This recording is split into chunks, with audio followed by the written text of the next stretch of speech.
Assalamualaikum warahmatullahi wabarakatuh. Halo teman-teman, perkenalkan nama saya Tiara Ernita, peserta Latsar CPNS 2021 golongan 3 BPSDM Kalimantan Selatan Angkatan 20 kelompok 1. Hari ini saya akan memaparkan tentang akuntabilitas. Pertama, kita akan membahas tentang konsep akuntabilitas. Apa itu akuntabilitas? Akuntabilitas adalah kewajiban setiap individu, kelompok, atau institusi untuk memenuhi tanggung jawab yang menjadi amanahnya, yaitu menjamin terwujudnya nilai-nilai publik.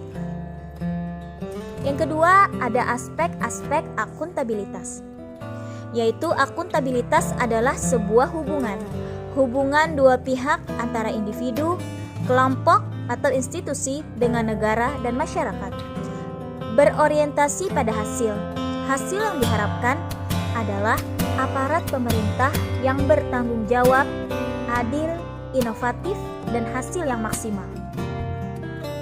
Kemudian membutuhkan laporan yang berupa laporan kinerja, baik itu individu ataupun institusi. Kemudian membutuhkan konsekuensi. Konsekuensi itu bisa berupa sanksi atau penghargaan. Yang terakhir ada memperbaiki kinerja.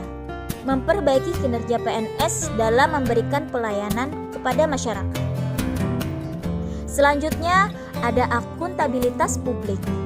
Pertama, peran demokratis untuk menyediakan kontrol demokratis. Yang kedua ada peran konstitusional, yaitu untuk mencegah korupsi dan penyalahgunaan kekuasaan. Yang ketiga ada peran belajar untuk meningkatkan efisiensi dan efektivitas. Tingkatan akuntabilitas. Yang pertama, akuntabilitas personal, yaitu nilai-nilai yang ada pada diri seseorang seperti kejujuran, integritas, moral, dan etika. Yang kedua ada akuntabilitas individu, yaitu hubungan antara individu dan lingkungan kerjanya, yaitu antara PNS dengan instansinya sebagai pemberi kewenangan. Yang ketiga, akuntabilitas kelompok, yaitu kinerja sebuah institusi biasanya dilakukan atas kerjasama kelompok. Yang keempat, akuntabilitas organisasi, yaitu hasil pelaporan kinerja yang telah dicapai. Yang kelima, akuntabilitas stakeholder, yaitu tanggung jawab organisasi pemerintah untuk mewujudkan pelayanan dan kinerja yang adil, responsif, dan bermartabat. Yang kedua, yaitu mekanisme akuntabilitas. Dimensi akuntabilitas. Pertama, yaitu akuntabilitas kejujuran dan hukum, terkait dengan kepatuhan terhadap hukum dan peraturan yang berlaku. Kedua, akuntabilitas proses. Apakah prosedur yang digunakan sudah baik dalam hal kecukupan, sistem informasi akuntansi, sistem informasi manajemen, prosedur administrasi. Yang ketiga, akuntabilitas program. Apakah tujuan yang ditetapkan dapat tercapai? Apakah ada alternatif program lain yang memberikan hasil maksimal dengan biaya minimal? Yang keempat, yaitu akuntabilitas kebijakan, terkait dengan pertanggungjawaban pemerintah atas kebijakan yang diambil terhadap DPR atau DPRD dan masyarakat luas. Selanjutnya ada mekanisme akuntabilitas yang terdiri dari perencanaan strategis, kontrak kinerja, dan laporan kinerja. Kemudian menciptakan lingkungan kerja yang akuntabel, yaitu kepemimpinan, transparansi, integritas, tanggung jawab, keadilan, kepercayaan, keseimbangan, kejelasan, dan konsisten. 5 langkah dalam framework akuntabilitas. Pertama, tentukan tujuan dan tanggung jawab. Yang kedua, rencanakan apa yang akan dilakukan untuk mencapai tujuan. Yang ketiga, lakukan implementasi monitoring kemajuan. Yang keempat, berikan laporan secara lengkap. Dan yang kelima, berikan evaluasi dan masukan perbaikan.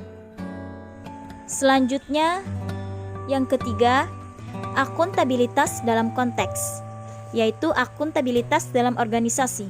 Pertama, transparansi dan akses informasi. Perwujudan transparansi tata kelola keterbukaan informasi publik dengan terbitnya payung regulasi yakni Undang-Undang Nomor 14 Tahun 2008 tentang keterbukaan informasi publik. Informasi publik terbagi dalam dua kategori, yaitu informasi yang wajib disediakan dan diumumkan dan informasi yang dikecualikan atau perlu dirahasiakan yang didasarkan pada undang-undang, kepatutan, dan kepentingan umum. Kemudian, praktek kecurangan atau fraud dan perilaku korup, yaitu penyalahgunaan kewenangan akan berdampak pada praktek kecurangan atau fraud yang diartikan sebagai sekumpulan tindakan yang tidak diizinkan dan melanggar hukum yang ditandai dengan adanya unsur kecurangan yang disengaja. Selanjutnya, penggunaan sumber daya milik negara. Setiap PNS harus memastikan bahwa penggunaannya diatur sesuai dengan prosedur yang berlaku. Kemudian penggunaannya dilakukan secara bertanggung jawab dan efisien dan pemeliharaan fasilitas secara benar dan bertanggung jawab. Selanjutnya, penyimpanan dan penggunaan data dan informasi pemerintah, yaitu bagaimana pemerintah atau aparatur dapat menjelaskan semua aktivitasnya dengan memberikan data dan informasi yang akurat terhadap apa yang telah mereka laksanakan, sedang laksanakan, dan akan laksanakan. Yang terakhir ada konflik kepentingan. Konflik kepentingan adalah situasi yang timbul di mana tugas publik Anda dan kepentingan pribadi bertentangan. Yang keempat yaitu menjadi PNS yang akuntabel. PNS yang akuntabel adalah PNS yang mampu mengambil pilihan yang tepat ketika terjadi konflik kepentingan, tidak terlibat dalam politik praktis, melayani warga secara adil dan konsisten dalam menjalankan tugas dan fungsinya. Kemudian, pertama ada perilaku yang berkaitan dengan transparansi dan akses informasi, menghindari perilaku curang dan koruptif. Yang ketiga, perilaku terhadap penggunaan sumber daya milik negara. Yang keempat, perilaku yang berkaitan dengan penggunaan data dan informasi pemerintah. Yang kelima, perilaku berkaitan dengan konflik kepentingan. Dan yang keenam, mengambil keputusan yang akuntabel. Penerapan akuntabilitas di tempat kerja, contohnya seperti disiplin, diawali dengan disiplin dengan diri sendiri. Kemudian datang tepat waktu dan pulang sesuai dengan waktu yang telah ditentukan. Kemudian menyelesaikan pekerjaan tepat waktu dan tidak menunda-nunda pekerjaan. Kemudian mengisi tugas harian.